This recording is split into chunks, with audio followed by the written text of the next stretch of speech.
Hi, nice for you to make it. Thank you so much for Coffee with Chris.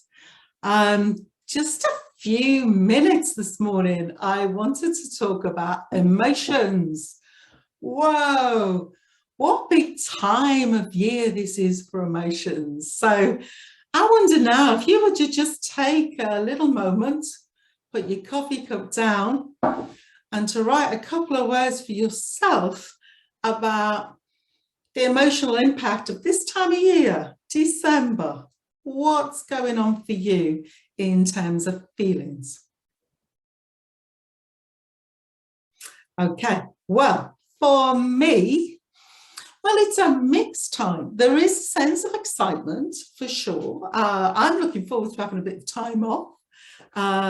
My grown-up kids are always excited about Christmas, so there's a lot of good stuff that's going on. So there's excitement and there's the thought of something different and so on.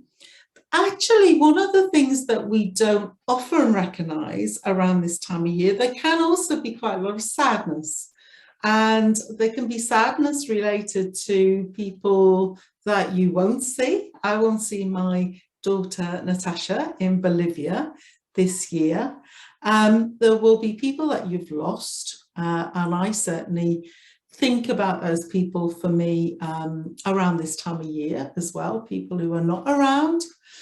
So there's sadness around that. There's also sadness in everybody's life around things that perhaps aren't as perfect as they would like it to be. So all kinds of things about families and get-togethers and not get-togethers and all that kind of stuff. So sadness is not necessarily an emotion that's much talked about at this time of year.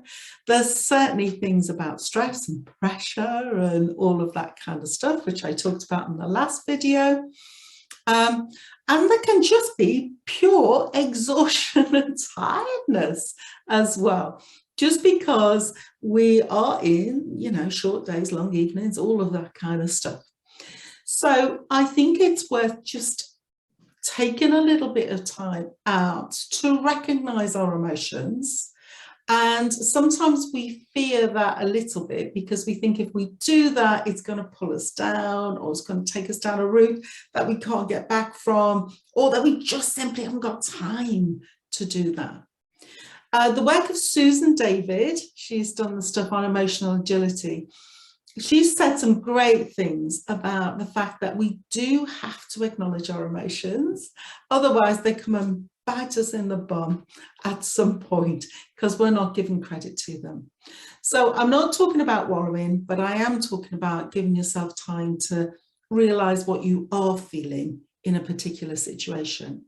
I talked in one of the posts about the fact that perhaps there is a lot of emotion around at this time of year. I noticed it with driving for sure. It's the time of year everyone's banging on their horns or driving like lemons or whatever.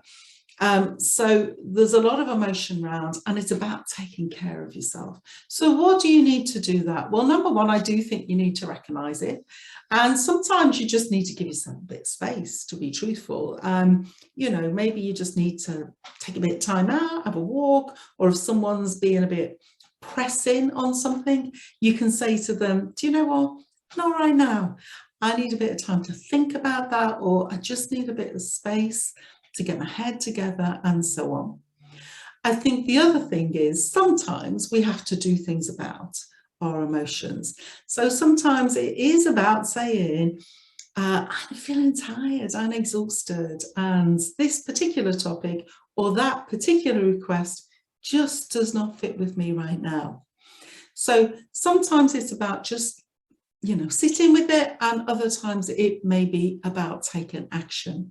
The other thing I did mention actually in my post is that it's probably one of the times in the year that we need to be a little bit more patient with other people as well. Because if we're feeling what we feel, chances are there are other people feeling like that. And I think just that thing about putting ourselves in other people's shoes, and my big thing, as you know, is responding rather than reacting. So give yourself time to do that. So I'm going to say, we've had a few minutes here today. I'm going to say, when we sign off, just take a little bit of time, put your feet on the ground, and take a little bit of time to tune in with what you're feeling right now, and give yourself a pat on the back for recognizing the emotions that you have and by honoring them, because that's really, really important.